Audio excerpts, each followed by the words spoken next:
Good morning, everyone. You know what time it is. Time for another Righteous Run with PD.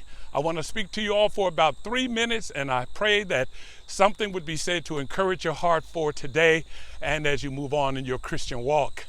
Let me talk this morning about life's wildfires. You know, there's wildfires right now raging in the state of California, and it's destroying so many homes. Hundreds of thousands of acres of forestry have been demolished. But you know what? Fires, they discovered, can only happen in 3 ways. 1, natural fires. 2, fires by some accident. But then 3, by an arsonist.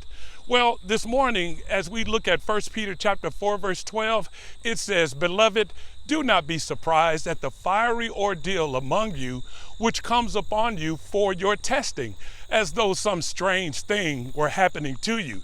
Peter is letting the saints know that, listen, you're going to have wildfires in your life. Don't be surprised. Now, if you're a young believer, I can understand. But for those of us who've been walking with God for some time, you already know life is full of trials. Life is full of tribulation and suffering. Now, some of the wildfires in life that we go through are because we're just human. Jesus said, in this world, you will have tribulation just by being human. But then also, there are some wildfires set by our carelessness in not walking with God in an upright way. The wages of sin is always going to be death. You will reap what you sow. So whatever match you strike and you throw, you're going to start a fire and you could be burned by it. But then also, we cannot negate the truth that the devil also is an arsonist, and he loves to set fires in our lives. Well, that's okay.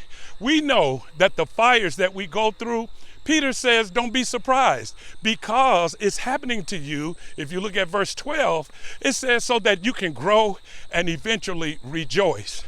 I pray that if you're suffering through something this morning, don't try to escape it. Let God put the fire out. Remember the Hebrew boys, Daniel, Shadrach, and Abednego, when they were thrown in the fire? Jesus was right there in there with them, walking around. And I believe he was telling them, hey, you're coming out of this and you're not going to smell like smoke. So get a clue this morning and relax. You will suffer. Don't believe those faith teachers who say you're not going to suffer. Suffering is of the devil. God's just wanting to bless you, bless you. No, 1 Peter, the whole book is talking about suffering to believers. A friend of mine was going through something. Another friend asked him what happened. He said, man, life happened. And you know what?